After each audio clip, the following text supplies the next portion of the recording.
Hoy, a 28 años del levantamiento armado en el sureste mexicano, estamos transmitiendo desde la Casa Museo de la Memoria Indómita, a la cual le agradecemos todo el esfuerzo histórico de denuncia sobre la desaparición forzada en nuestro país.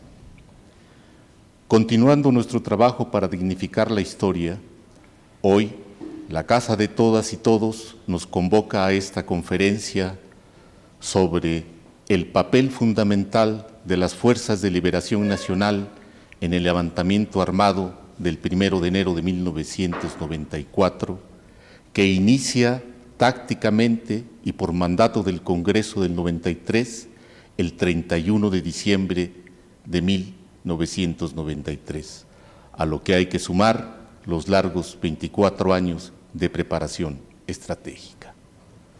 Y para ello tenemos un panel estelar. Guiando la conversación y entrevista tenemos el día de hoy a la profesora de la Universidad de Houston, historiadora, doctora Adela Zedillo, que ya muchos de ustedes la conocen por sus relevantes tesis sobre las Fuerzas de Liberación Nacional. Por poco más de una hora, la historiadora Adela Zedillo estará entrevistando y conversando con el comandante insurgente Germán, quien ha dirigido los trabajos revolucionarios y antiimperialistas de las Fuerzas de Liberación Nacional y quien también fue fundador del Ejército Zapatista de Liberación Nacional en noviembre de 1983. El compañero comandante insurgente, Germán, fue también electo como secretario general del Partido de las Fuerzas de Liberación Nacional en enero de 1993, organismo que preparó también esa etapa del largo proceso que llevó al levantamiento armado de las últimas horas de diciembre de 1993 y primeras horas de 1994. Sin más, primero pasaremos cámara y voz al comandante insurgente Germán para que nos dé unas palabras de bienvenida y contexto, e inmediatamente después tomará la dirección de la conversación nuestra invitada, la historiadora Adela Zedillo. En un momento dado de la entrevista podremos hacer una breve pausa y al terminar la entrevista habrá una sesión de preguntas y respuestas. Así que sin más, adelante, comandante insurgente Germán. Gracias. Pues buenas tardes a todas y a todos. Efectivamente, un día como hoy, hace 28 años, el proyecto militar que se inició un 6 de agosto de 1969 culminaba con una importante etapa: el iniciar los combates frontales contra los malos gobiernos y su aparato militar. Ese día se iniciaron los combates, previa declaración puntual de guerra. Hoy debemos, además, recordar, como siempre lo hacemos, a nuestro compañero Gonzalo, o Teodoro, Eduardo, Felipe o Pacha, quien cumplía los días 31 de diciembre sus años. Para él nuestro respeto, nuestra admiración, nuestro cariño. Antes de cederte el micrófono a Adela, historiadora por excelencia de las Fuerzas de Liberación Nacional, conviene que en breves palabras aclare lo dicho por algunas voces que no han entendido las respuestas dadas por mí al auditorio que asistió el 17 de noviembre pasado a la presentación de nuestro cuaderno de trabajo número 4 en San Cristóbal de las Casas. Yo dije, y cuando hablo de que Marcos se ha rodeado de mancos mentales. Me refiero a los intelectuales, periodistas, jefes de subdirección en medios de información nacional y no a las comunidades indígenas de México, que son nuestros compañeros y siempre lo han sido, desde 1969 hasta la fecha. Quiero llamarte Adela, si me lo permites, que te llame así, y yo seré ahora siempre Germán a secas. Quiero decirte que nuestra intención de aclarar la historia de las fuerzas es invitarte a seguir sosteniendo este diálogo sobre temas históricos. El partido Fuerzas de Liberación Nacional, al cual yo represento, es un organismo vivo, con historia e ideales. Para nosotros lo más importante es nuestro antiimperialismo. Eso lo podrás constatar en nuestros cuadernos de la serie Dignificar la Historia, que abarcan desde 1969 hasta 1993 en el tomo número 4. Esas son evidencias históricas y eso es únicamente lo que ahí se menciona. No hay interpretación nuestra, sino presentamos las evidencias. Dicho lo anterior, pues estoy a tus órdenes, estimada Adela. Tú tienes la palabra.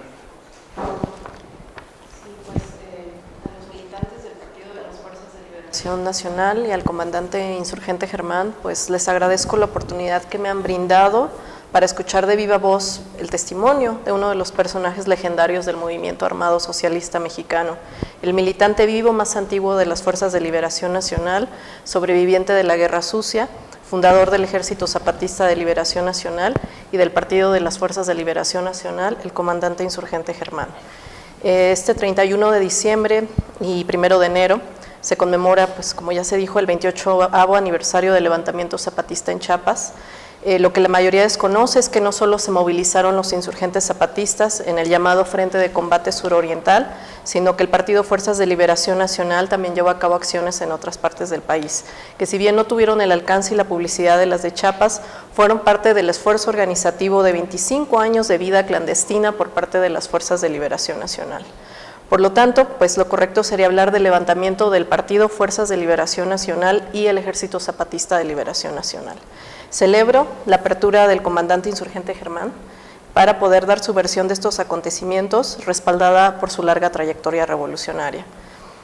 Comandante Germán, pues para uno como historiador es un privilegio conocer a los personajes históricos que son su materia de estudio.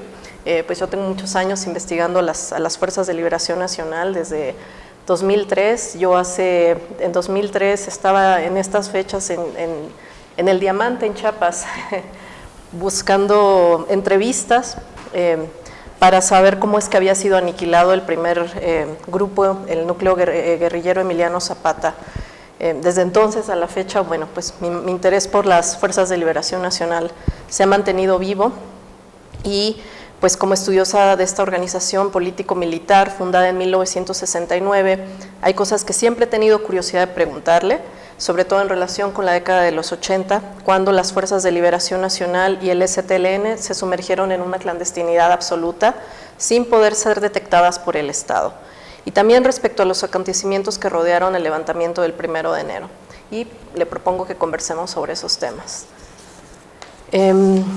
Pues las FLN a lo largo de los 70 tuvieron una actividad de organización, de construcción, de acumulación de fuerzas en silencio y tuvieron varios episodios de enfrentamientos azarosos con el Estado, con su enemigo militar. y con el aparato de seguridad nacional en general. Y bueno, si estoy en lo correcto, el último episodio en el que las fuerzas tuvieron uno de estos encuentros fue la caída de 2 combatientes, Mario Marcos y Ruth, en Cholula, Puebla, en 1983. Ese mismo año, meses después de este evento, las FLN establecieron el Frente de Combate Suroriental en Chiapas con la fundación del Ejército Zapatista de Liberación Nacional. Entonces, mi primera pregunta es, ¿podría usted contarnos a grandes rasgos cuáles fueron las principales actividades de las Fuerzas de Liberación Nacional entre 1983 y 1993? Sí, mira, qué bueno que me preguntas, porque mencionas a Mario y a Ruth. Ellos murieron efectivamente en Cholula. Bueno, él murió en Puebla y ella en Cholula, pues, en la noche. Pues. Y ahí hay un error histórico de llamar a Mario Marcos. Sí. Eso es falso. O sea, nunca existió un Mario Marcos. Ah. Es una invención de Marcos para, no sé, recibir crédito de otro compañero que había muerto. Entonces corrige tus escritos. No lo digas porque es falso, pues te van a criticar, pues. Efectivamente, ellos mueren cumpliendo con un trabajo antiimperialista. Habían tenido contacto con un luchador clandestino de Puerto Rico que se llamaba William Morales, y él había huido de la cárcel en Estados Unidos y se vino a refugiar a México. Y como Marcos no, como Mario y Ruth vivían en la frontera de Chihuahua, y ahí Mario pues hacía trabajo político, pero también se dedicaba a recabar la historia del movimiento de Gamis, y veía a la familia de los luchadores de Madera, se llamaba. Y ellos, esas gentes, escondían a este personaje, Morales, y él lo conoció, y entonces pues le dijo que podía vivir con nosotros, iba a estar más seguro. Y efectivamente se van a Cholula, y ahí en una intercepción de llamada telefónica, los americanos saben en dónde están ellos y hacen un plan para atraparlos. Cuando estaban en una cita telefónica, se presentan los enviados de los americanos, que eran del Interpol, y el compañero Mario defiende con su arma al compañero William, y ahí lo hieren a él. Él logra poner fuera de combate a dos policías, y él es herido también y muere. La policía obliga al detenido, a Morales, conducirlos a la casa que tenían en Cholula. Y ahí es que llega la policía y asesinan a la compañera Ruth y hieren en la espina, las vértebras, al compañero Fidelino, que quedó paralítico. Pues. Él sobrevive y lo llevan a la cárcel, pero después logramos que lo liberaran por medio de grupos que se dedicaban a ayudar a los enfermos, a los heridos. Entonces, eso es lo que ocurrió con Mario y Ruth en Puebla y en Cholula, Puebla. Ahora lo que preguntas es por los trabajos, que prácticamente son 10 años de trabajo, desde el 83 hasta el 93. Sí. Afortunadamente, este libro, número 4, es el que explica esos 10 años. Nosotros hicimos en forma cronológica los artículos seleccionados de publicaciones, encuentros que hubo y planes, pero es solo una selección. O sea, en realidad hay muchas más escritos, evidencias, pues. Y aquí se explican bien. Básicamente, para mencionar algo de la importancia de este libro, es que sí actuamos en silencio, sí acumulamos fuerzas en silencio, pero eso lo veníamos haciendo desde el año 69. Es muy clara las órdenes que nos dieron los compañeros que formaron el primer movimiento en Monterrey, ¿verdad? El 69, de que antes de hacer publicidad o propaganda había que tener disciplina y había que prepararnos bien. Ser muy discretos. Interprétalo como silencio. Y eso fue una constante para llegar a estos años, ¿no? Pero trabajos importantes que se hicieron en estos 10 años, pues fue, por ejemplo, la Escuela de Cuadros. La Escuela de Cuadros asistían de todas partes de México. O sea, no era indígena solo porque sí, no, era la Escuela de Cuadros a nivel nacional.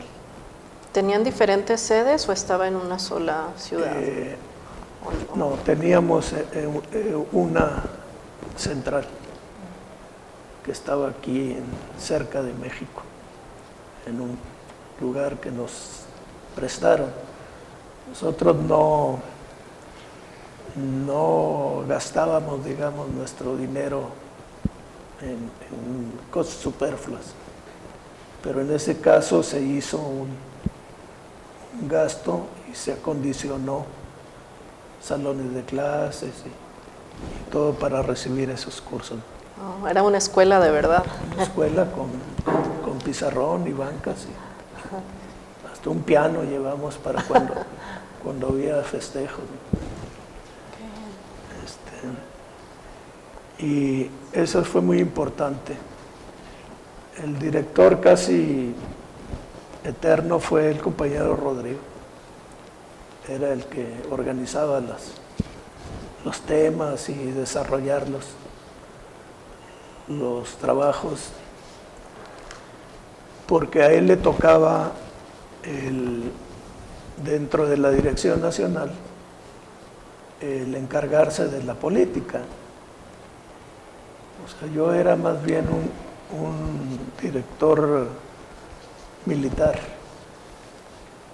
Yo me movía por fines militares, logísticos, entrenamientos. Y él no, él más bien se dedicaba a la cuestión política. Y ya para entonces la política era lo más importante para nosotros. ¿Por qué? Porque la guerra es la continuación de la política, por otros medios. Entonces la política era muy importante. No se podía pensar que un día iba a haber combates, como se dice que se dieron el día último de ese año. Si no hubiese habido 24, 25 años de actividad política previa, o sea, teníamos que saber por qué peleábamos, todos. No nada más los indígenas, ¿no? Esa es otra causa, pues, por lo que se sabe más los indígenas, pero no es nuestra historia esa. Sí, ustedes siempre pelearon por el socialismo, ¿no? Siempre fue la meta. Pues un socialismo más bien lo dejábamos como estudiosos de la historia, del marxismo, de las teorías de entonces. Se decía que el socialismo seguiría el capitalismo. Bueno, se podía mencionar en ese momento eso, pero más bien veíamos que México tenía que elegir su camino, pues, para cambiar las cosas. Pero definitivamente no le veíamos, ni le vemos, ni le veo yo todavía un rostro humano al imperialismo o al capitalismo en sí, ¿no? Eso es un sofisma, puedes decir, no, pues si ya tienes todo, pero no es cierto, no hay esa buena voluntad.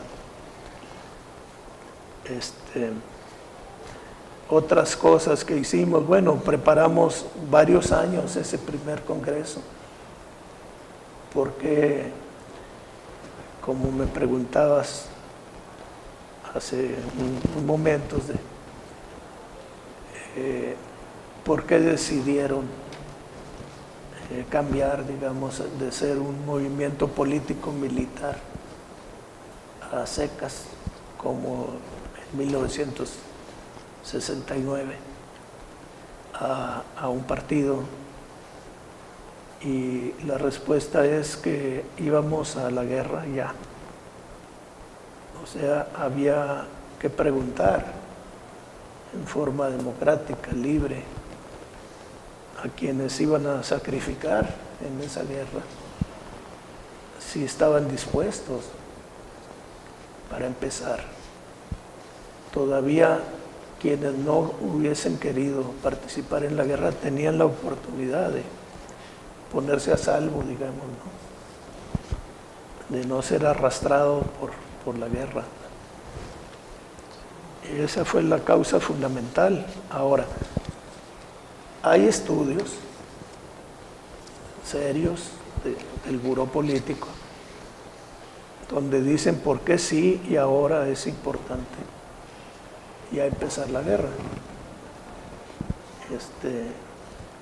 Yo acabo de recordar alguno que me prestaron, ¿no? Creo que tú misma lo obtuviste allá por California, por allá de alguna librería, alguna biblioteca universitaria o algo. Sí, léanlo todos. Si quieren, luego lo publicamos para que vean por qué sí era importante empezar la guerra. Sí, Ahí sí se dan cifras, datos, todo. Así es, un documento muy completo, Sí. donde explican, pues, las condiciones objetivas, las condiciones objetivas de evaluación del país. Claro. Pero antes de eso me gustaría hacerle otras preguntas, antes de empezar a hablar de la guerra, Sí. porque, bueno, se concentra el trabajo en el Frente Suroriental, ¿no? Hay un trabajo, bueno, que ustedes aquí describen en el tomo 4 de Toma de Pueblos, precisamente pues este reclutamiento, ¿no?, en las comunidades, principalmente de la selva lacandona, después los Altos, pero no sabemos casi nada del trabajo de las Fuerzas de Liberación Nacional en otras partes de la República, ¿no?, que pues realmente buscan expandirse a varios estados a través de estas redes urbanas.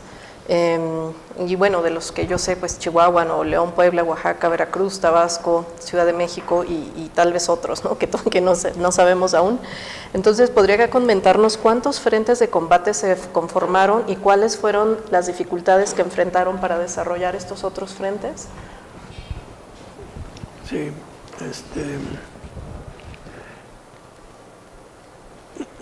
sí sabes del reclutamiento, sí, pero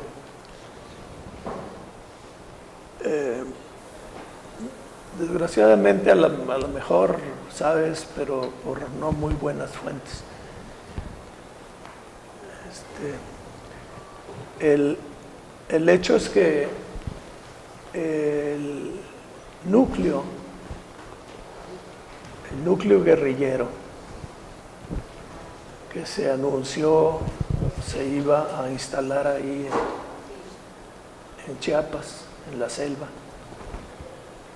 y que se iba a llamar Núcleo Guerrillero Emiliano Zapata,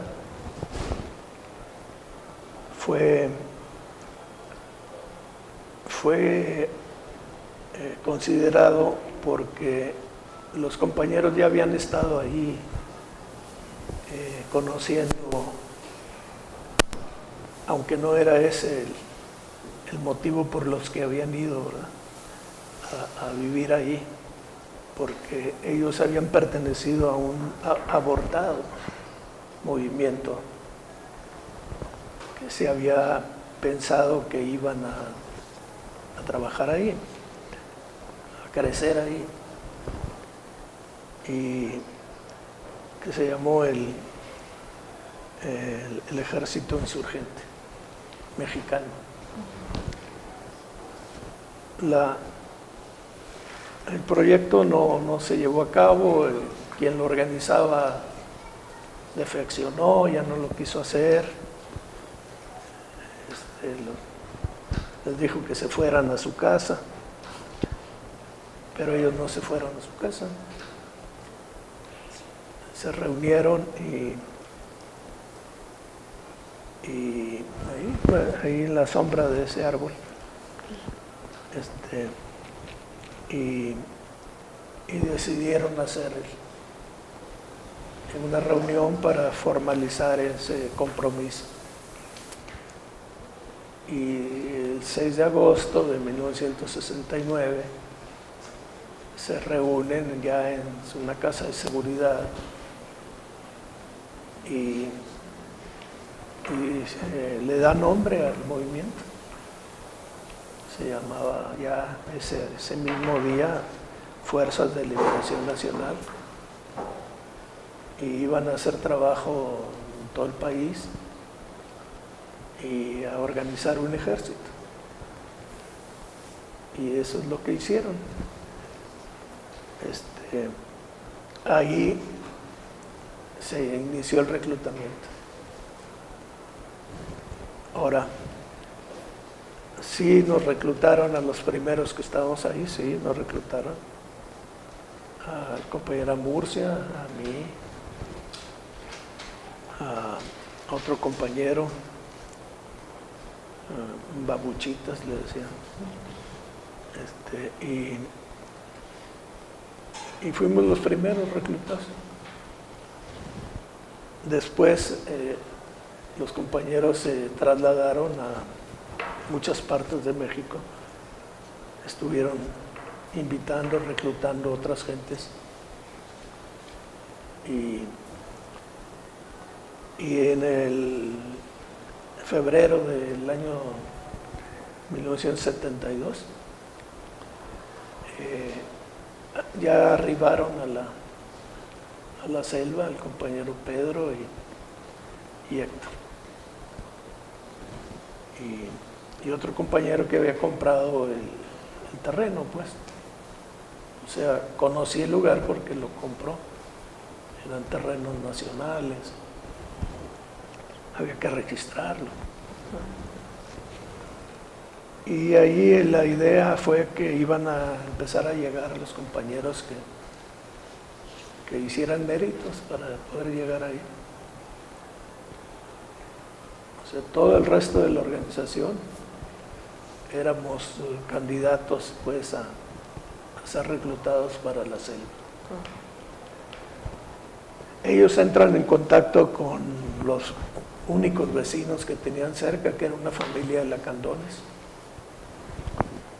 Tacho se llamaba entonces, indígena, con su papá y sus mujeres, porque son polígamos, tienen varias mujeres. Y era el vecino más próximo. Él llegaba y convivía con ellos, pues se daba cuenta que había por ahí armas escondidas, cosas. Sí. Y no decía nada, pero siempre se le trató con mucho respeto, igual que a todos los compañeros indígenas, ¿no? Sí.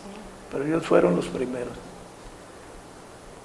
De tal manera que, claro, luego llegó ahí parte de su trabajo, Fidelino Velázquez, el maestro,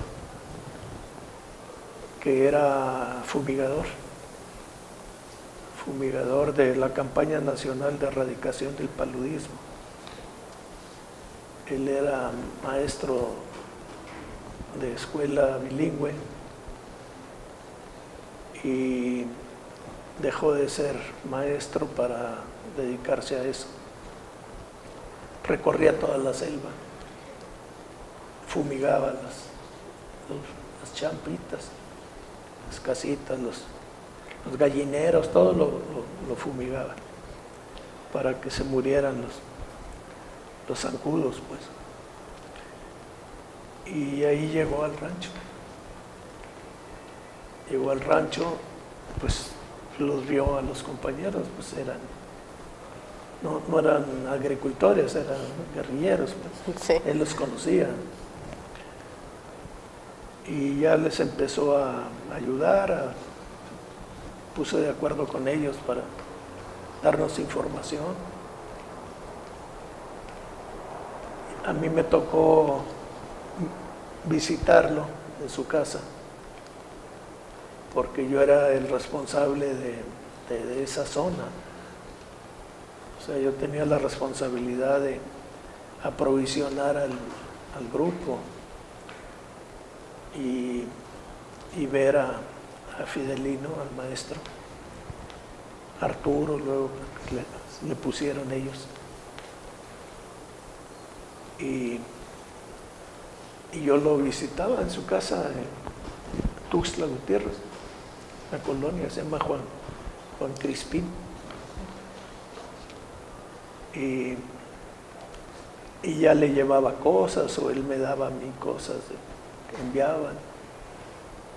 Pero aparte en el rancho, el chilar, que sí le pusieron ellos, porque se suponía que iban a sembrar chile, porque que se siembra chile, se vende. Y entonces era el chilar. Pero teníamos dentro de mis funciones el cuidar los jeeps, teníamos 2 jeeps idénticos. Iba uno y llevaba cosas y sacaba cosas y luego iba el otro y hacía lo mismo. Eran idénticos de tal manera que pareciera que era uno solo, pero eran 2. Uno iba y el otro venía. Y eso fue mi trabajo fines del año 72, 73, principios del 74. Y los reclutamientos, te digo, pues empezaron ahí, primero con los lacandones, Fidelino, y la orden era que todavía no se podía hacer público, había que ser discretos porque todavía las condiciones no estaban dadas completamente para empezar a pelear, ni mucho menos, ¿no? Entonces, tú me preguntas que si el reclutamiento, pues sí, porque se ha también fantaseado mucho eso, ¿no? Por ahí traigo el sueño zapatista, pues es otra versión de que Marcos y el otro hicieron todo y que él vio un potencial. Pero es falso todo. Por eso les digo a quienes escribieron estos libros, pues que reclamen, porque los engañaron. Sí. Y si le preguntan a algún periodista que no quiere decir la verdad, pues es su responsabilidad, su ética, ¿no? Pero allá ellos, pues yo no puedo decir, sí, pues ve ese libro y vas a saber cómo se hizo el reclutamiento. Pues no, porque es falso. Mejor ve a Frank y ahí te vas a dar cuenta cómo se hizo un trabajo político muy largo. Ahora, nosotros estuvimos divididos en zonas. Pensaba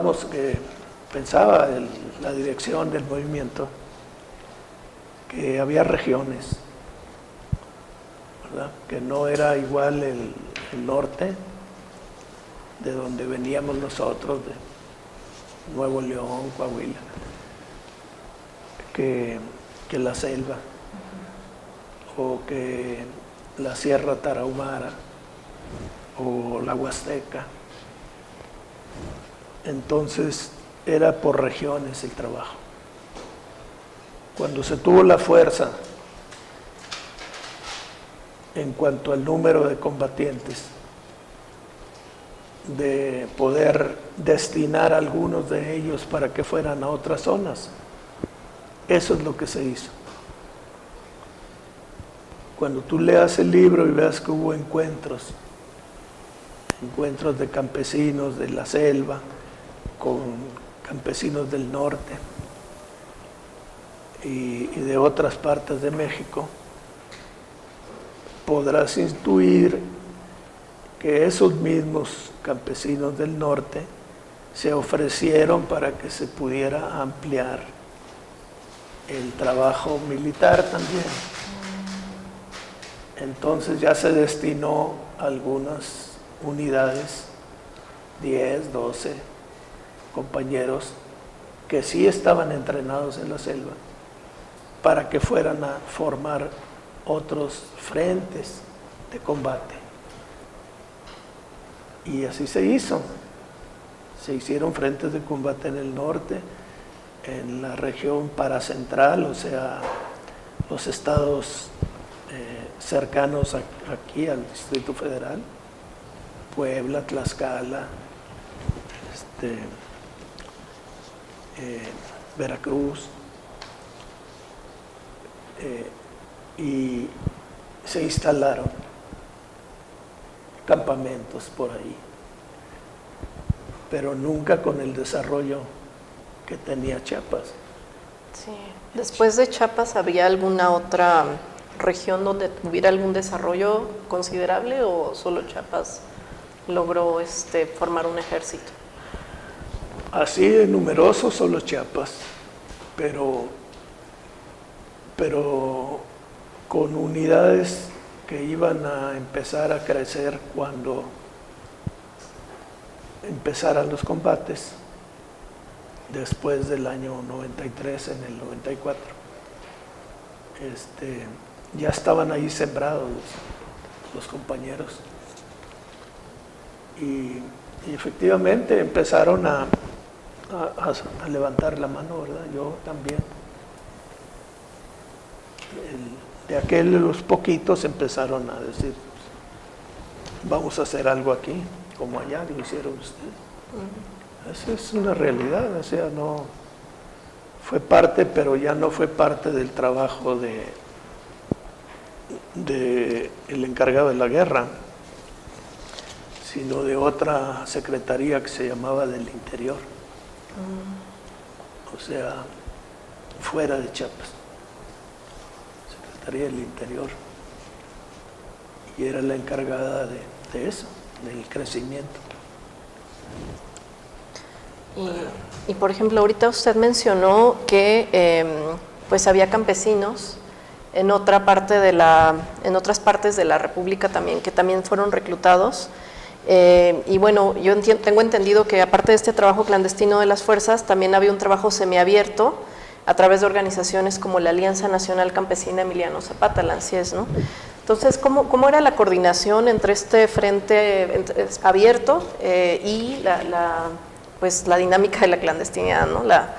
De las fuerzas y del STLN? ¿Cómo se coordinaba lo abierto y lo cerrado? Sí, no, mira, la estructura general, voy a ser un poco más rápido porque si no, pues nos van a correr los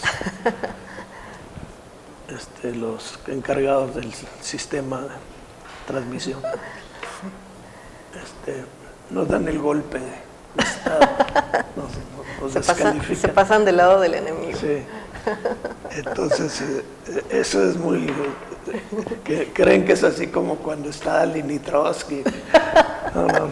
Ya quedó ciscado, sí, comandante. Tú me preguntas de la ANSIES, sí, porque la ANSIES es mencionada por Frank. Sí, él participó en eso, pero antes hubo organizaciones intermedias de obreros, de maestros, de mujeres, de estudiantes, de médicos, enfermeras, de radiotécnicos, que se formaron y iban dirigidos a apoyar una guerra. Y todo eso existió como organización intermedia. Ahora, la política, eso es lo interesante de esto, la política la coordinaba, la dirigía, la asesoraba el Buró Político. O sea, no es que la asociación de obreros, a ver qué se le ocurría con respecto al trabajo nuestro clandestino. Se le asesoraba, se le decía, se le auxiliaba para que condujera a esos obreros o a esos maestros o a esas mujeres o a esos campesinos a tener una visión total de lo que podía y se debía hacer en México, en este caso una guerra. Había una frase que se llamó la pequeña lucha. Decíamos, sí, tú puedes ser sindicalista, pero es una lucha pequeña. Necesitamos ampliar ese punto de vista y hacer la gran lucha. La lucha total, la lucha antiimperialista, no solo es el beneficio económico o el beneficio legal de tus dificultades para poder enfrentar al Estado. Y eso lo hizo el Buró Político. O sea, te lo digo porque si crees que la ANSIES se hizo, que a alguien se le ocurrió, no, es que tenían un respaldo del Buró Político, que dirigía el compañero Rodrigo, lo repito. Rodrigo no fue un compañero improvisado, Él se enfrentó con los enemigos, se balaceó pues con ellos. Salvó a compañeros en eso y siguió haciendo el trabajo. Por eso es que llegó a tener un cargo político y militar al mismo tiempo. Sí, también era comandante, ¿no? Era comandante, se dice en nuestros estatutos que tiene el grado de comandante, pero no porque lo dicen los estatutos, es porque lo había demostrado con sus actos, ¿verdad? Se enfrentó a policías, pues. Sí. ¿Los únicos comandantes eran usted, Rodrigo y Elisa? Sí, en ese momento sí, según estatutos. Sí. Y bueno, le preguntaba de esto del ANSIES porque la gente que estaba participando en el ANSIES, ¿sabían de la existencia de esta organización clandestina? O sea, ¿sí estaban coordinados o eran como No. aparte? No sabían. Okay. Igual que la magisterial. Los que movían ahí sí sabían, pero el resto de los maestros no sabían. Sí, entonces digamos que ustedes... Las mujeres lo mismo. Estaban de alguna forma penetrando estos espacios para cuando ya estallara la guerra poder convocar a la gente a la lucha. A la lucha o ayudar clandestinamente, como pensábamos que iba a ser una lucha muy larga. Sí. Si no fue muy larga, afortunadamente. Eso lo digo, ¿verdad? No, siempre es mejor un arreglo tal vez malo que un buen pleito, pues. Sí. Porque te mueres, pues se mueren los compañeros. Sí, muchas pérdidas. Pues entonces entramos al tema de la guerra, que creo que, bueno, pues es lo que más nos interesa el día de hoy, ¿verdad?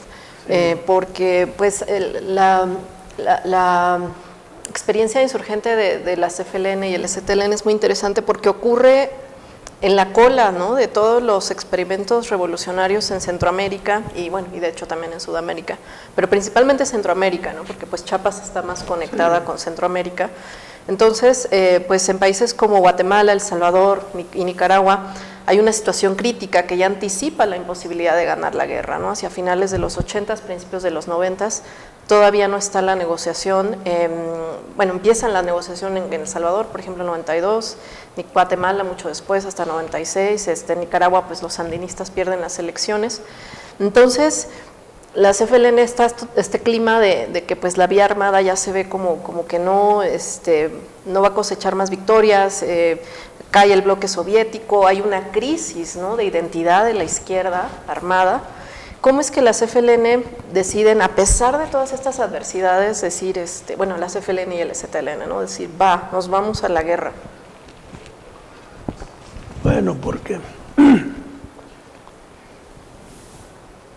Bueno, porque somos independientes. Si tú eres estudiosa de la teoría de aquella época, había una expresión que decía que las revoluciones no se exportan, y es real, o sea, no es el hecho de que sea un dogma. Esto se tiene que hacer así porque así lo dijo no sé quién. No, es al contrario. Nosotros resistimos a los movimientos de antiimperialistas que fracasaron, ¿no? O a las guerras de liberación que ya estaban pues maltratadas por el cambio de ideología, digamos, ¿no? Se pierde la Unión Soviética. Una guerra de ideas y militar. Fue la Guerra Fría. O sea, la Guerra Fría fue guerra y la perdió Rusia o la Unión Soviética. Y todo eso vino a dar al traste con muchas ideas que se tenían sobre cómo enfrentarse al imperialismo. Pero nosotros nunca dependimos ni de los rusos, ni de los chinos, ni de los nicaragüenses, ni de Cuba, de nadie, pues pensábamos que si nos liberábamos, eso ayudaba a otros países. Lo mejor que se puede hacer es liberar a México y esa va a ser la mejor ayuda para otros. No irse allá y allá enfrentarse. No, eso, cuando menos no lo hicimos. Hubo 2 o 3 que se quisieron ir y les dijimos adelante, ve a otro país a hacer la lucha allá, porque veían que allá estaban más cerca, digamos, un triunfo. Entonces, pues ve, pero no te mandamos, es tu decisión.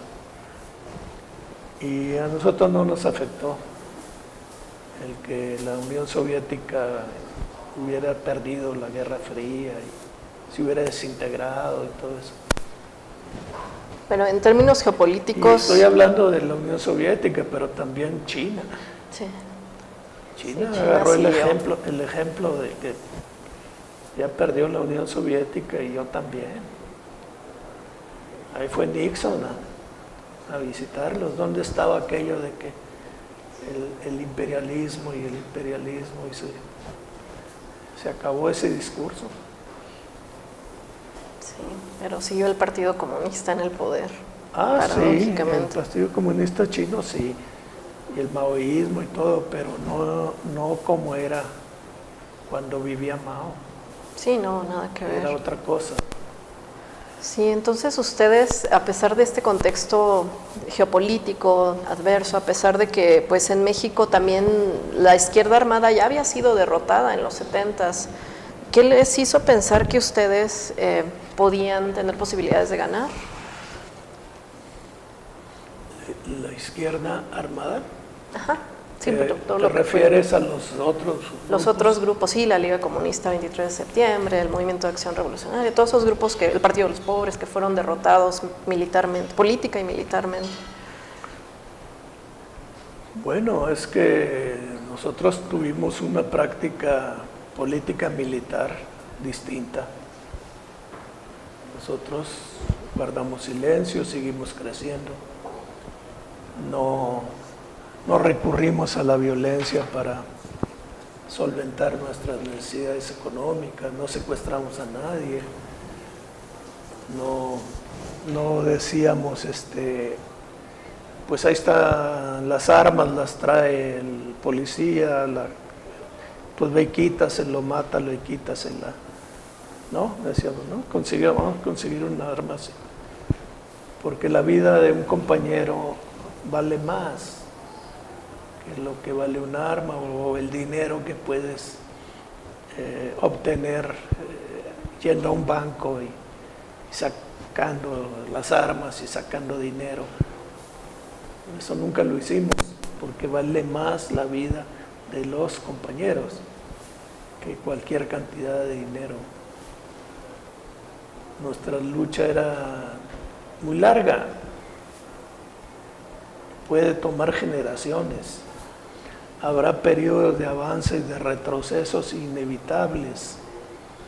No se engaña a nadie con un triunfo fácil. Lo importante es la política. Esos son nuestros principios desde 1969. Nunca se dijo, bueno, somos parte de un bloque de socialistas y si lo derrotan, entonces se acabó. porque ya nos derrotaron a todos. No, eso no se dijo nunca. No podíamos decir, bueno, pues es que sí los derrotaron a ellos. Ah, pues a nosotros también. No, no lo hicimos. Y la prueba está que seguíamos creciendo. Cuando estaban derrotando a los soviéticos, nosotros es cuando más cantidad de miembros teníamos. En el campo, en las Chiapas, pero en otras partes de México también. Era cuando había más organizaciones intermedias que nos iban a permitir que si combatíamos, nos iban a ayudar mejor nuestro pueblo, como ocurrió. Todavía después del alzamiento del 94 y se hace una tregua y empezaron a ponerse a las órdenes del EZLN algunos movimientos civiles o gentes que querían pelear. Nosotros recibimos esas peticiones, pero se trabajaban a través de la Secretaría del Interior, no el EZ, sino el Interior, era el encargado de ver qué proponían y qué se podía hacer en donde ellos estaban. O sea, nuestro plan siguió.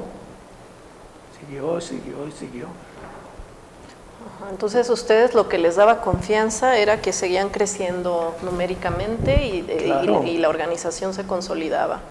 Esa es la respuesta mejor que tú como historiadora me la pusiste en los labios porque eres historiadora y si sabes de qué hablas. Yo no sé de eso. Y bueno, eso también ya me explica por qué ustedes en 1993 deciden reunirse en el ejido del Prado Cayal en Chiapas. Sí. Y ahí ustedes convierten a las fuerzas en partido, el Partido de las Fuerzas de Liberación Nacional, ¿no? Sí.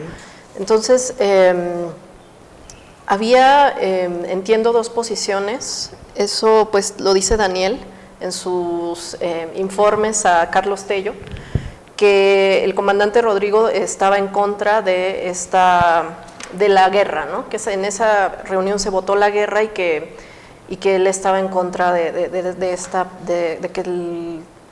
que se iniciaran hostilidades, que él, al contrario, pues hubiera preferido que se convirtiera al Partido de Fuerzas de Liberación Nacional en un partido abierto, ¿no? Entonces, pues son las dos preguntas, ¿no? O sea, en ese congreso, pues, ¿qué pasa en ese congreso? ¿A qué acuerdos o desacuerdos llegan? Y qué pasa con el comandante Rodrigo, ¿no?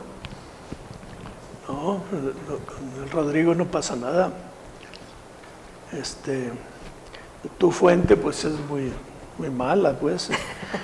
Es un traidor, pues. Denunció a todos los compañeros, a los pueblos, a todo, pues robó dinero, pues. Pero no, pues, ¿qué te puedo decir yo de por qué, no sé, él o Tello o el ejército hablan de Prado Pacayal? No, el sitio fue escogido por los compañeros del EZ, Marcos y los compañeros que eran comandantes en ese momento. Pero se estaba preparando el cambio a partido desde el año 88. Ya tú vas a ver en el libro que se empezaron las primeras reuniones para poder instrumentar ese cambio, primero a nivel cupular, ¿verdad? Estaba Rodrigo, estaba Marcos, estaba otros compañeros. Ahí ya había aumentado la cantidad de gentes que ayudaban a la dirección. Estaba Gabriela, Elisa y yo, Rodrigo. Rodrigo y yo. Y se empezó a decir, bueno, vamos a pelear, hay que ver si cambiamos a partido, porque ¿qué va a pasar con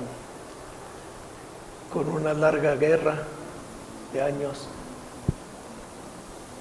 ¿Quién va a poder controlar dentro de las legalidades de un país en guerra el crecimiento? ¿Cómo se va a reclutar a la gente? ¿Qué se les va a decir? Esas decisiones es mejor que las tome un colectivo democráticamente, y eso es un partido del corte leninista, por decirlo en términos de aquella época. El centralismo democrático. El centralismo democrático. Hay que preguntarle a todos, pero alguien tiene que ejecutar en el centro todos los trabajos, las secretarías.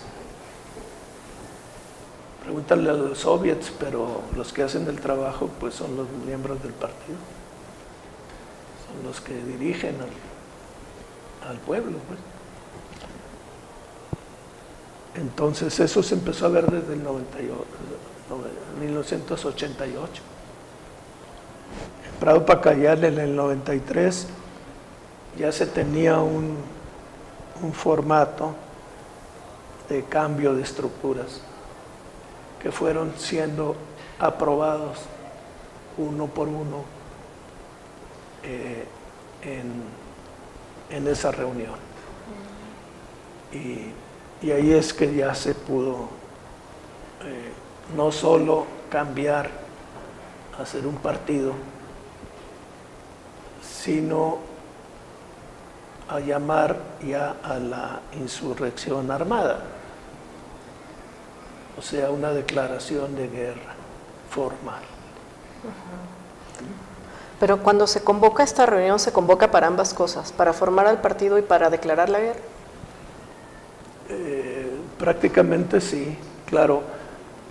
La asamblea que se reunió ahí pudo no haber declarado la guerra, porque pues era una asamblea, iban a votar. Pero el ánimo no era de que no hubiera guerra, ya era importante empezar a pelear. Pero ahí fue el subcomandante Marcos el que propuso que se comenzaran los preparativos de guerra, ¿o ya era un acuerdo previo?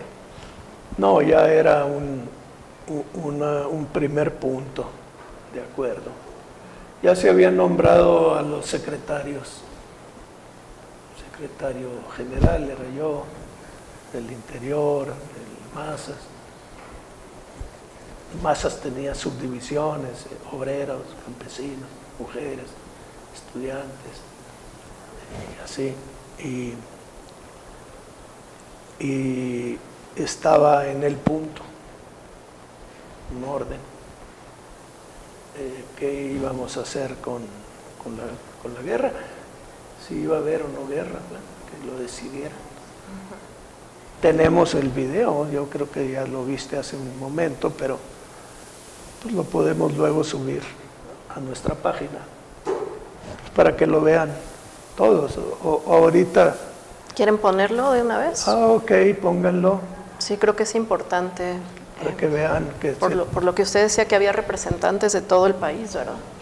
Sí, el video está un poco oculto. La Alianza de Campesinos Explotados y Obreros.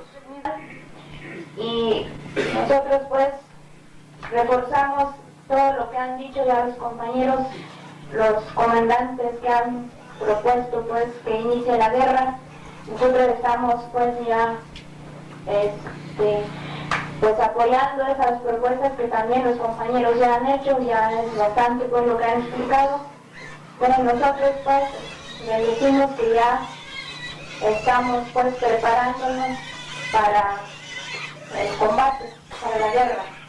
Desde hace mucho tiempo pues venimos preparándonos en el servicio de sanidad, preparando a nuestros compañeros de sanidad en el cuidado pues de los enfermos. Hemos atendido a compañeros de las bases de apoyo, a los compañeros insurgentes principalmente, en el monte y en las clínicas, pues a los compañeros bases de apoyo y milicianos. Lo hemos hecho pues con dificultades porque pues nosotros no fuimos pues a la universidad, no estudiamos una carrera pues que nos ayude más a hacer el trabajo, pero lo hacemos pues con el sacrificio pues con las ganas de curar a nuestros compañeros. Nosotros nos asignaron un trabajo para hacer el trabajo abierto que se llama, ¿sí? Y entonces en ese trabajo pues nosotros, pues varios compañeros, ¿verdad?, que anteriormente estaban participando en el trabajo clandestino, salieron a ese trabajo, ¿verdad? Pero siempre pensando, ¿verdad?, siempre pensando que estos compañeros que estamos tratando de organizar, que las organizaciones legales que tienen, las organizaciones reformistas que los agrupan, ¿verdad?, queremos nosotros elevarlo a otro nivel, a un nivel superior de lucha, ¿verdad? Entonces, pues yo les vengo a decir pues que nosotros nunca pensamos, ¿verdad?, que la guerra no sirve. Siempre hemos dicho nosotros, y con la gente, con el mismo lenguaje casi que se maneja en el ejército, pues hacemos nuestro trabajo. Y muchos compañeros lo pueden constatar, ¿verdad?, porque nosotros no nos gusta engañarle al pueblo, ¿verdad?, y decirle que la lucha legal, la lucha por el crédito, o la lucha nada más por las elecciones, basta, ¿verdad? Siempre hemos tratado de llevar la bandera del ejército, la bandera de la organización, ¿verdad?, y ahora la bandera del partido, ¿verdad?, que lo tenemos que llevar adelante. Siempre hemos dicho nosotros que la única salida de los problemas es otra nueva revolución. La guerra a los enemigos del pueblo mexicano, y luego voy a votar el inicio. Todos dicen este año, y luego hay propuestas de que el día y la hora eso sea secreto y sea orden de nuestros mandos, pero que sí no pase de este año. Eso es lo que voy votando. Pero la primera propuesta es los que estén de acuerdo que este Congreso declare la guerra en contra de los enemigos del pueblo mexicano. Los que estén de acuerdo que el Congreso declare la guerra, lo hagan en su voto. Bájenlas. En contra. Abstenciones. Bueno, por decisión unánime, este Congreso del Partido Cortes de Liberación Nacional, el día de hoy, 26 de enero, a las 18:46 horas del ejército, declara la guerra a los enemigos del pueblo mexicano.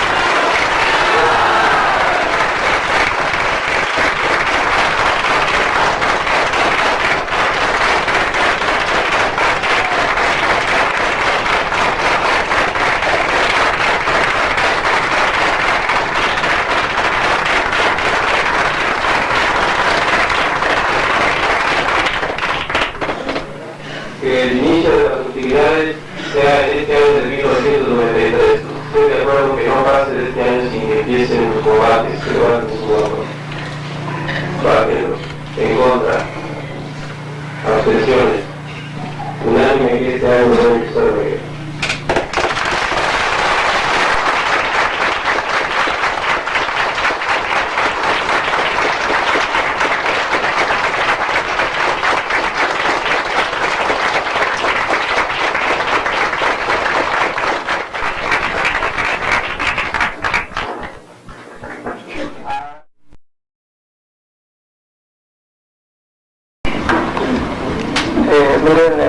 Quiero decir, aprovechando este último minuto para decirles, ¿verdad?, porque ya no nos volveremos a ver hasta que ustedes pues ordenen algún congreso extraordinario, o dentro de 3 años, cuando estatutos tendremos que reunirnos. Quiero decirles pues, unas palabras.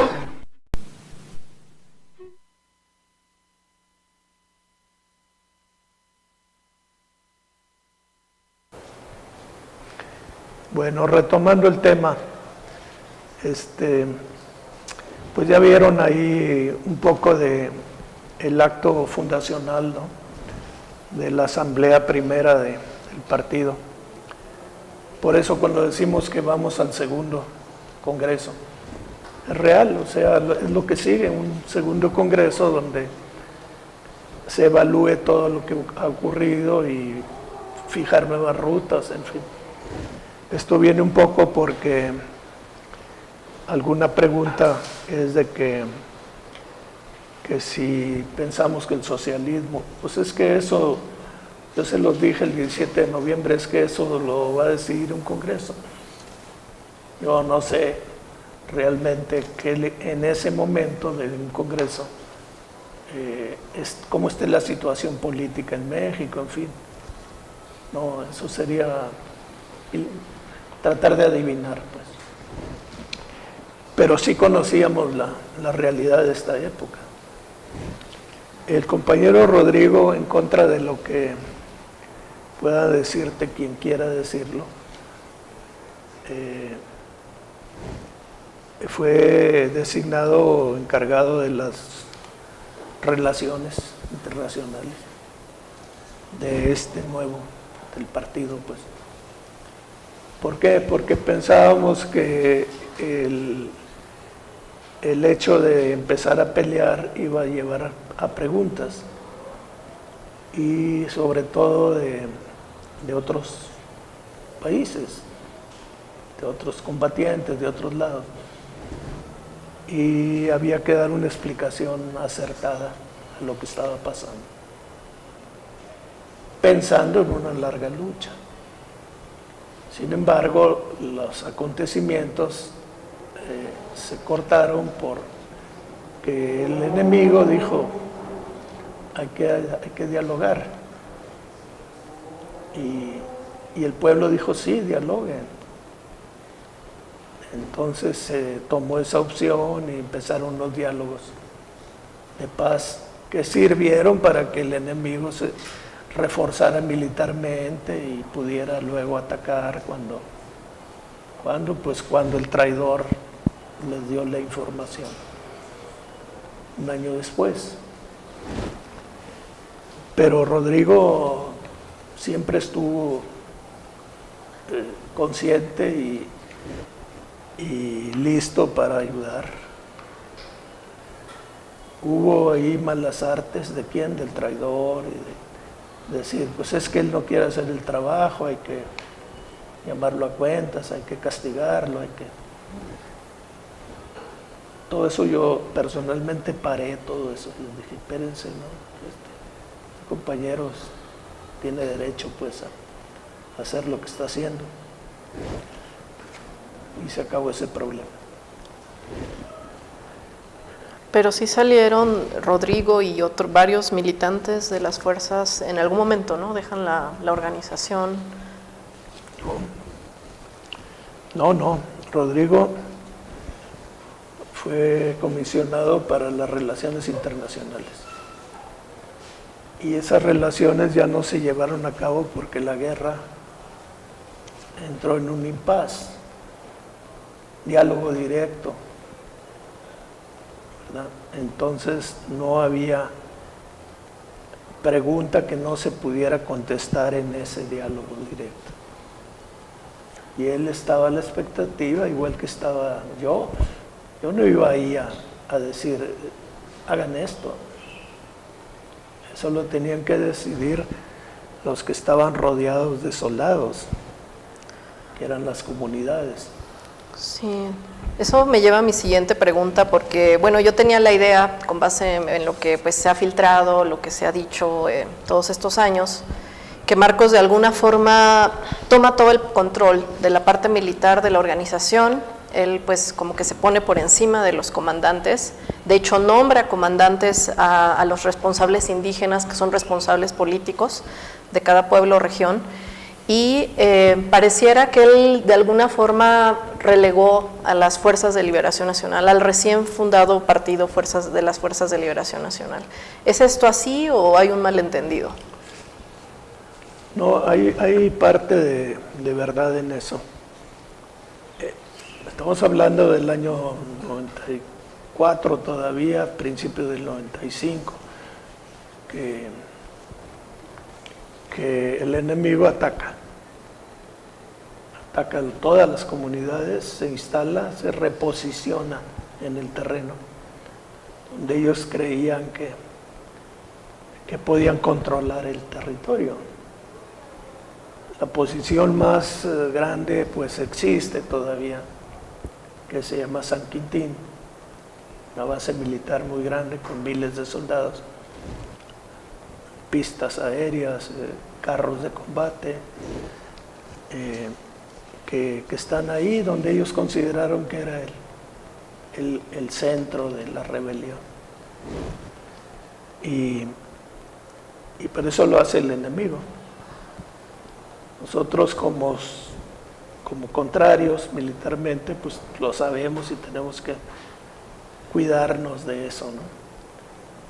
Y a nivel político denunciar esa posición del enemigo con fines militares dentro del territorio indígena que pertenece a los indígenas, no a los soldados, y que ellos se apoderaron militarmente de ella.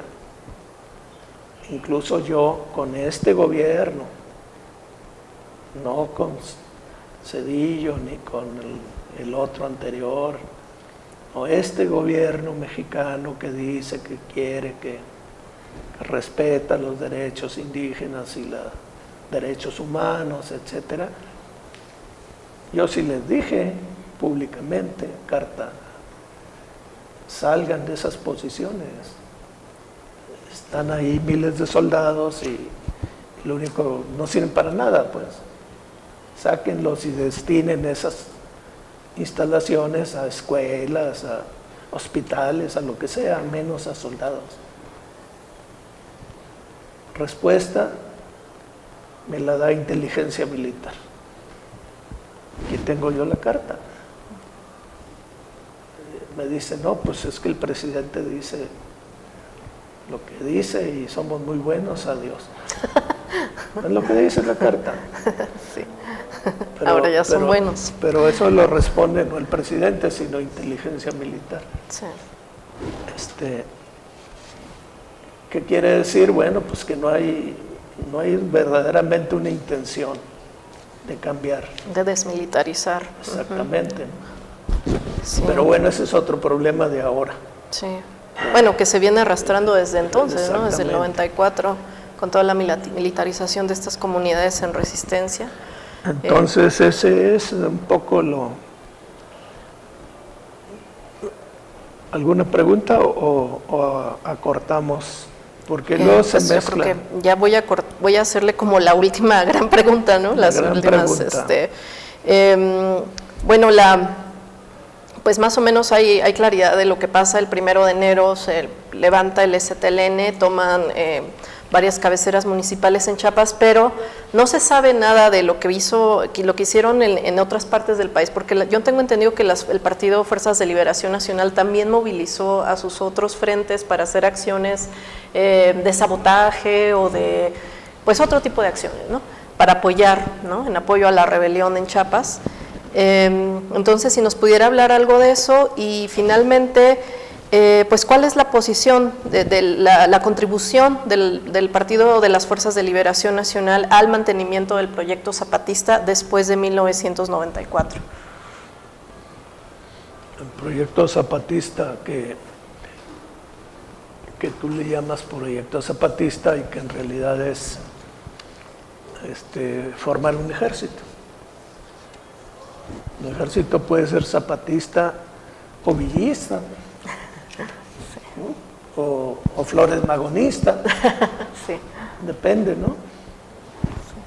O cualquier otro héroe nacional,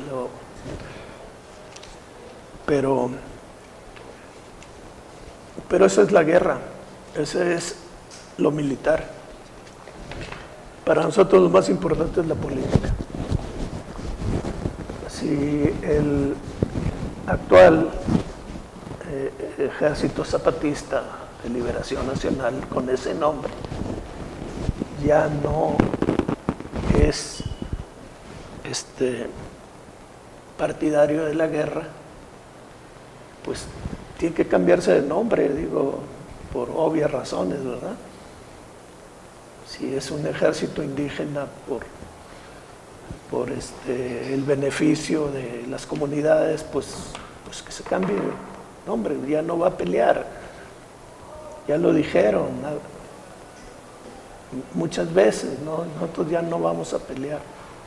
Entonces, ¿cuál es la necesidad actual de llamarse de una manera que no corresponde con lo que hacen?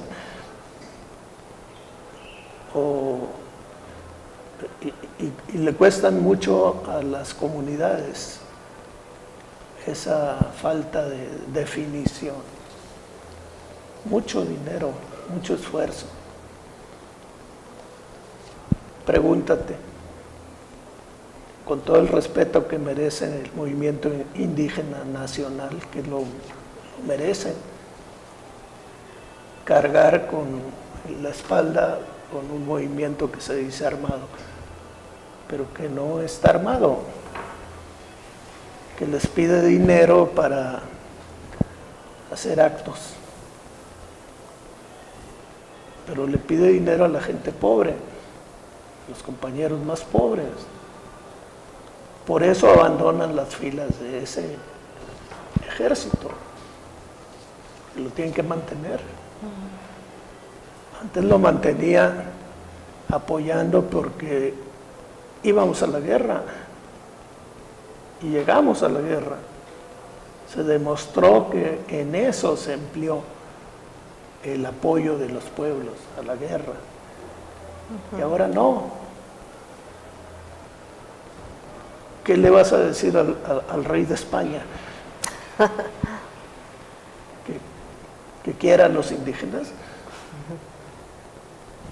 Es un absurdo teórico, político.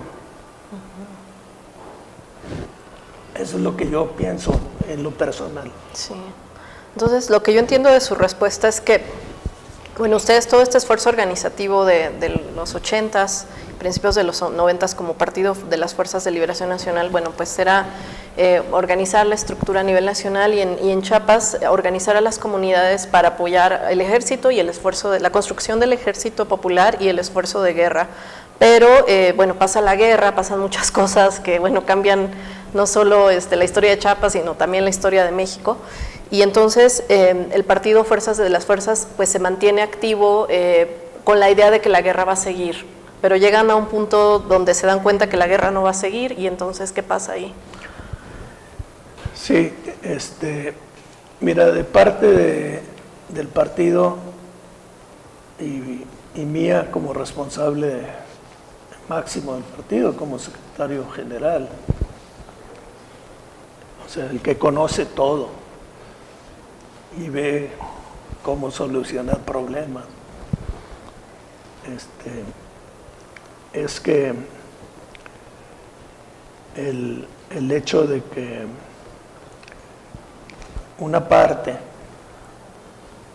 que se llama la Secretaría de Guerra, con un secretario que se llama Marcos, así con ese nombre,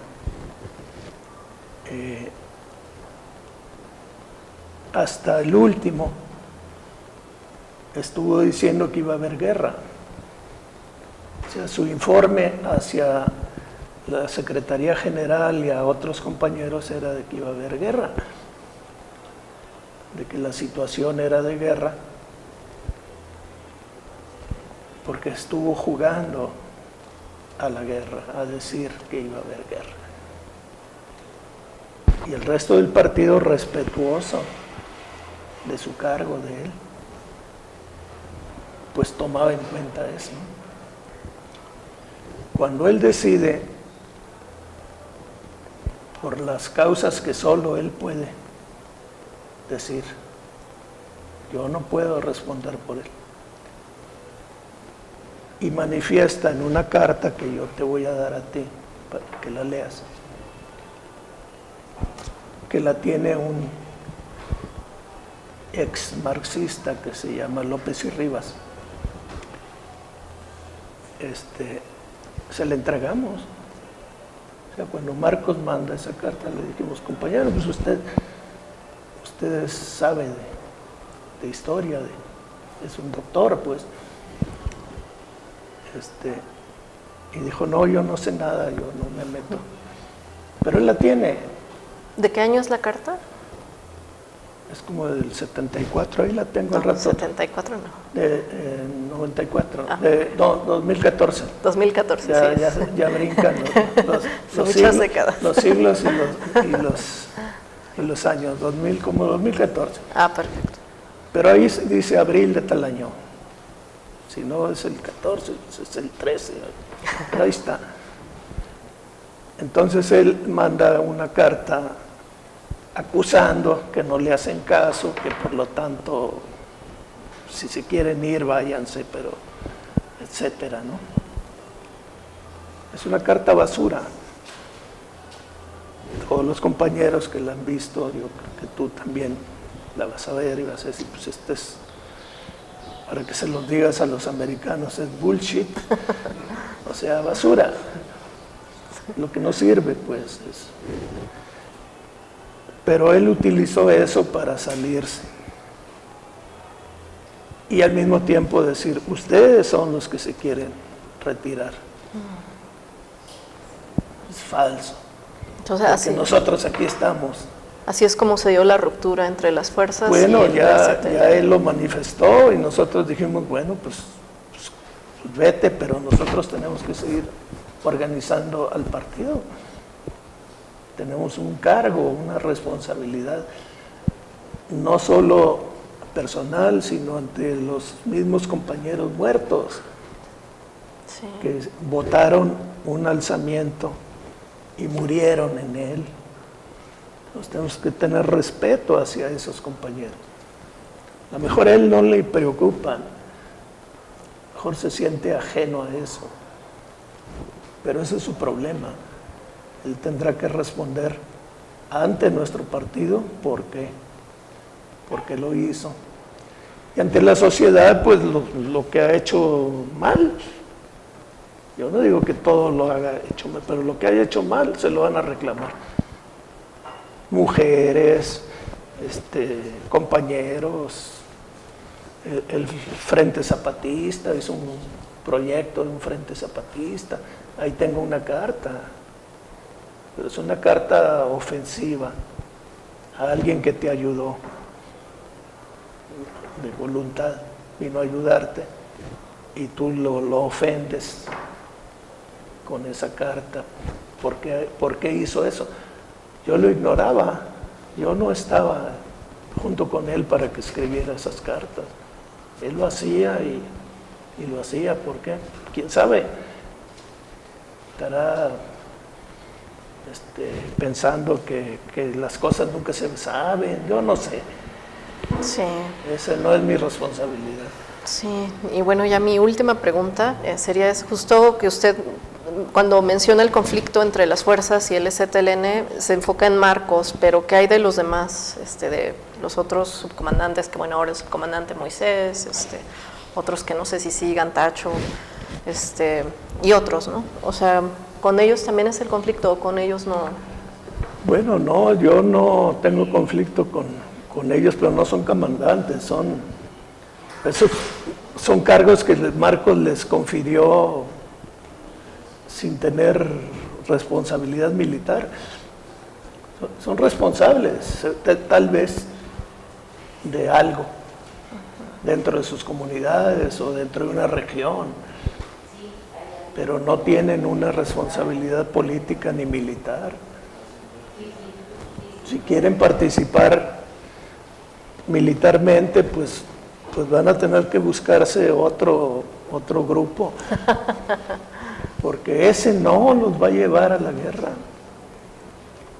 aparte de que las condiciones son otras, en fin, la guerra no es un juego, hay que pensarla, estudiarla.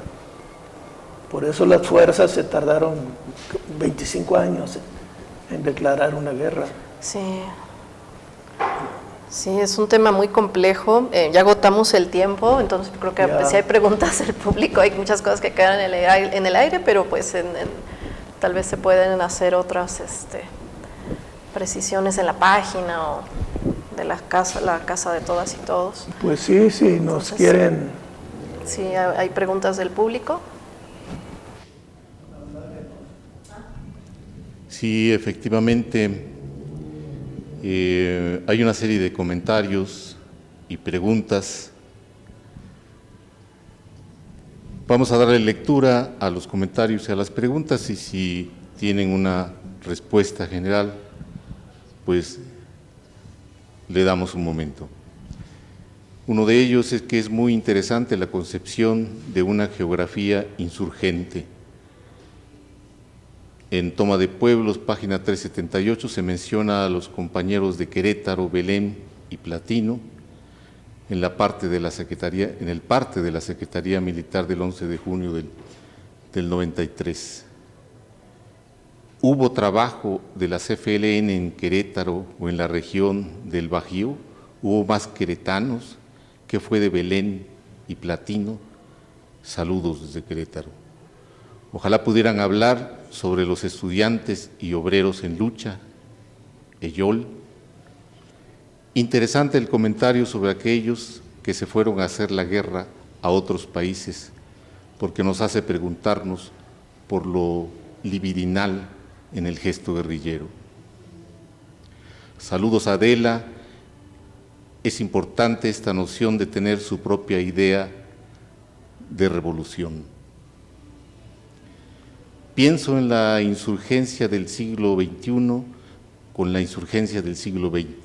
¿De qué manera es que cambió la concepción política para decidir hacer la guerra? ¿Cuáles son las rupturas y continuidades? ¿Cómo vieron el proceso de lucha electoral en otros sectores de la izquierda luego de 1988? Así es como se constituye la memoria, a través de la confrontación de las narrativas. Felicidades por este ejercicio. Saludos al comandante Germán y Adela, porque en el Congreso de 1993 se aceptaron las votaciones. ¿Por qué? ¿Por qué en el Congreso de 1993 se aceptaron las votaciones de las comunidades si se entiende que las comunidades no eran miembros del partido? Muy interesante el análisis de diálogo y el diálogo, pues el diálogo siempre fue usado estratégicamente por el Estado. A poco tiempo de que empezamos a apoyar el movimiento de 1994, se empezaron a notar diferencias entre los compañeros de las fuerzas, como mencionan a Javier Elorriaga, la compañera Lucha. ¿Qué pasaba?, preguntan. Desconocieron a la CONAC-LN. El propio Marcos envió un escrito a un periódico desconociéndola.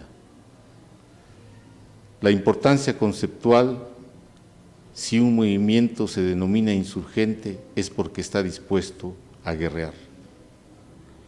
Saludos a Adela Cedillo, saludos en general, y esos son los comentarios y preguntas. Bueno, pues ya ves, Adela, has triunfado. No, nadie dijo que fue una mala entrevista. Ya con eso me doy por bien servida, comandante. Miren, ahí me preguntan por nombres, Belén, y tengan en cuenta que nosotros nunca nos referimos por nombres reales. Yo no recuerdo los dos nombres que mencionan, o seguramente pertenecían a alguna secretaría, porque estábamos organizados en secretarías. O sea, había una separación de trabajos. Y aparte también la clandestinidad, tiene una lógica de compartimentación, ¿no? Compartimentación es importante para sobrevivir. Las técnicas de clandestinidad sí las practicamos siempre y son tomadas en cuenta, incluso pues para el futuro, ¿verdad? Para quien quiera, no sé, reanudar una guerra en México o en otra parte. Tiene que cuidarse. Pero las decisiones que tome un partido en un segundo congreso son de esa asamblea. Ahí se valorará lo que se hizo, se cambiará lo que se tenga que cambiar, se agradecerá a quienes haya que agradecerles. Las fuerzas siempre han sido incluyentes. Cuesta mucho, mucho trabajo preparar a las gentes como revolucionarios, como gentes que quieren cambiar el país. Y no se les puede despreciar.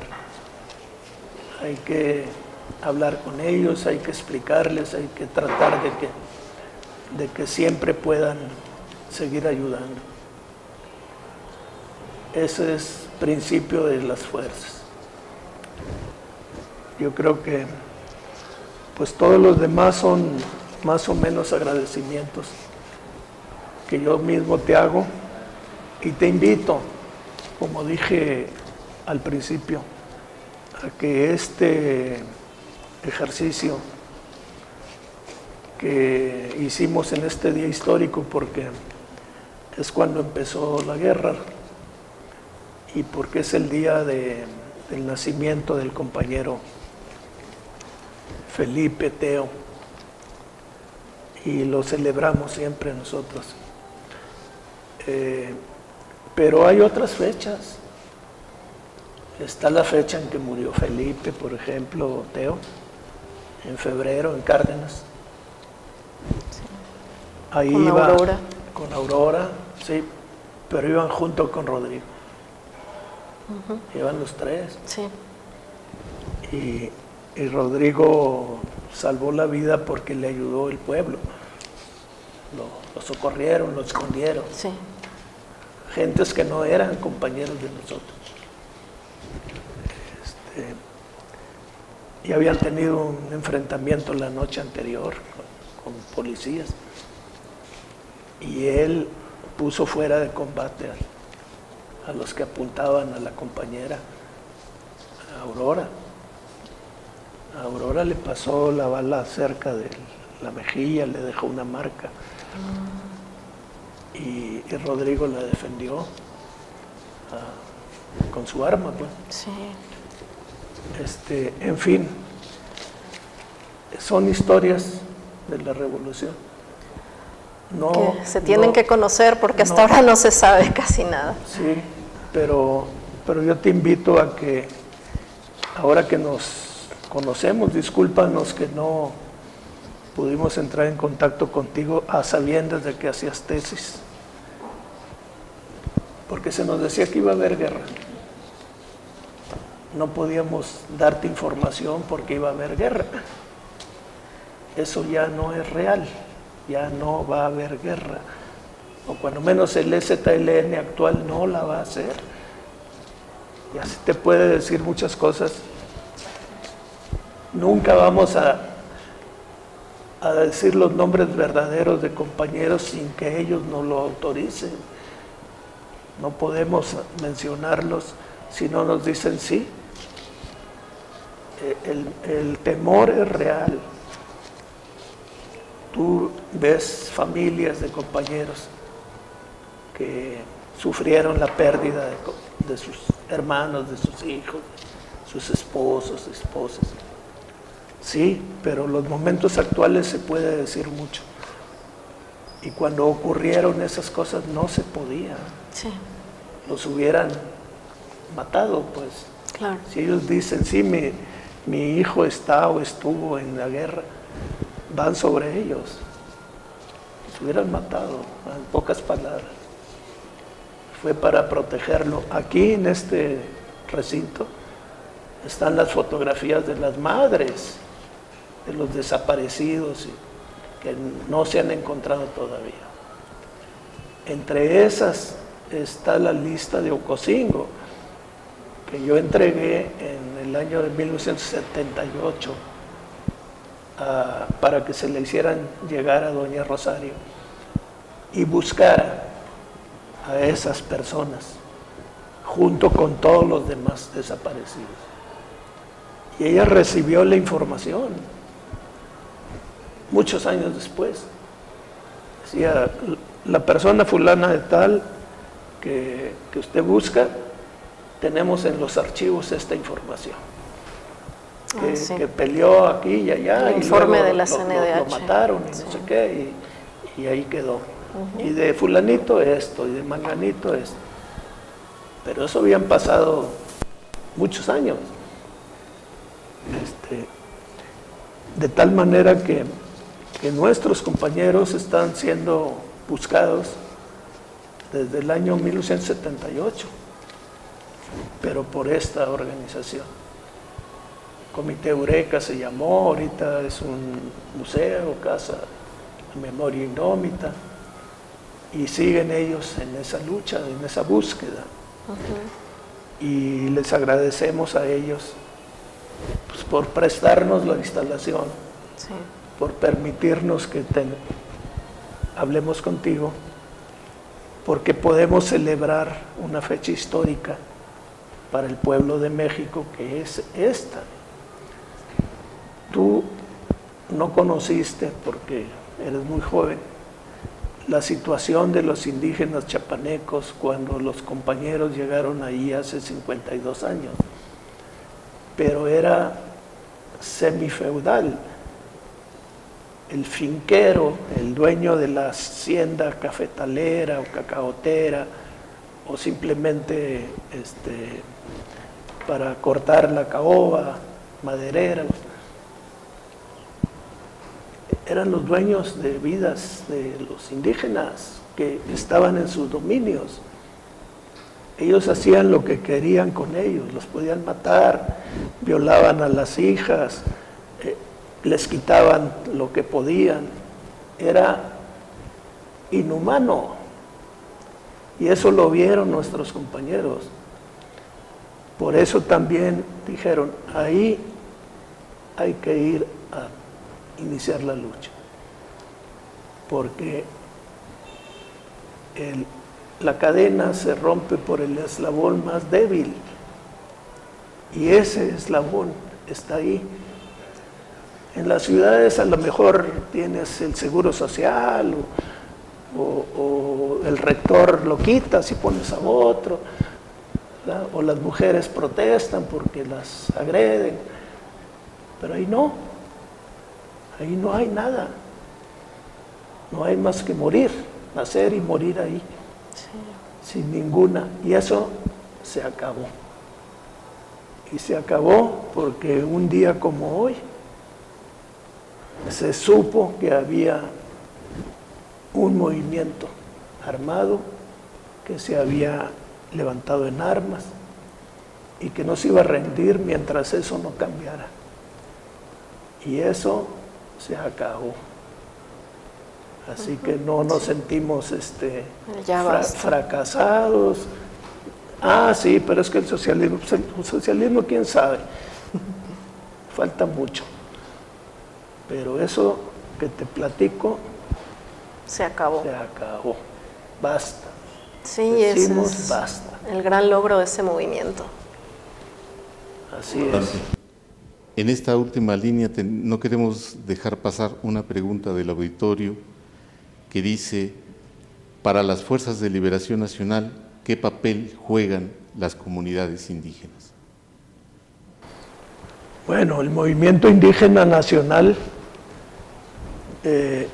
tiene todo nuestro respeto y lo hemos practicado desde que un pequeño grupo se instaló en la selva y convivían con los indígenas lacandones y les daban medicina, les daban apoyo todo, como hermanos que somos. Se inició eso, no tiene por qué ahora dejar de hacerse, ¿no? Claro, el movimiento indígena es independiente, puede elegir el camino que quiera porque tiene derecho a hacerlo. Nosotros respetamos eso. Que nosotros los vamos a dirigir, no. Que lo haga el ZLN, no debe de hacerlo. No gana nada, los perjudica. Eso es lo que yo puedo contestar. Bueno, pues gracias. Muchas gracias a todos ustedes por habernos ayudado en la transmisión también. Sí, pues saludos a todos los que nos siguieron con esta transmisión.